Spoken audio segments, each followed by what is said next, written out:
fair to say that 2017 has been an eventful year, even for an industry used to as much change and disruption as ours.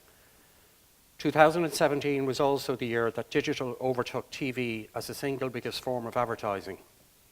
The message has been made very clearly that it must now demonstrate that level of maturity. Media governance has been core to the agenda of so many WFA forums throughout last year.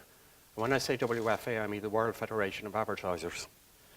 Their focus on transparency, brand safety, ad fraud and viewability has translated into practical actions for companies relating to internal structure, organizational capabilities, and externally in relation to agency rosters and ways of working with their partners, including Google and Facebook.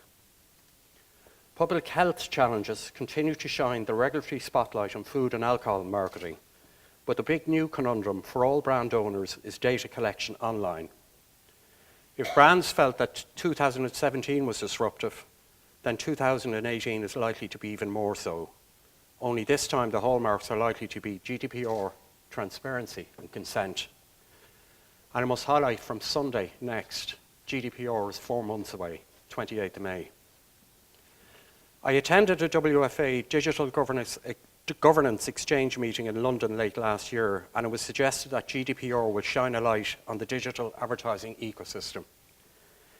In the era of declining consumer trust, growing skepticism about digital advertising, and a shifting regulatory landscape, including GDPR, brand owners need to understand more than ever how their agencies and their suppliers and subcontractors are using consumer data to target and deliver their digital advertising. One question that needs to be asked is who actually understands the operational side of the internet? The ad serving and retargeting process is complex and opaque. There are transparency challenges that brands will face when they try to see what's going on under the hood in the digital supply chain. So as a brand owner, you need to be conscious that your supply chain could potentially get you into trouble.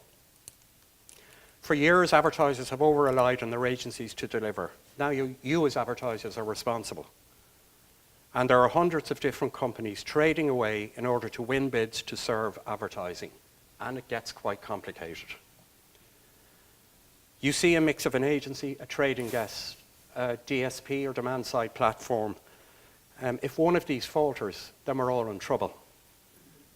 So GDPR will switch the light on. It's time to look very hard at who your agency relationships are with their supply chain. GDPR will give consumers lots of control regarding new rights and consent process. If your agency tells you that we have the compliance area covered, then you should be concerned. Ensure that your agencies are set up to do this and that they are prepared to disclose this information. Why, you might ask? With the greatest of respect to the agencies, trading desks and DSPs, companies could be faced with big fines if they don't comply. These fines could reach up to 4% of a company's annual global turnover, which is massive, to be quite honest with you. I've just shared those 4 steps to take right now, and there's loads more, to be honest, to include questions that you should be asking your agencies. However, step 4 recommends that you put contractual protections in place, at a minimum, and I mean at a minimum. You should go about renegotiating vendor contracts to put in place indemnity clauses which protect you, the advertiser, against vendor GDPR violations. To conclude, GDPR requires different teams to work together in companies and organizations. It is all about how you connect the dots across an organization. It's about getting your house in order.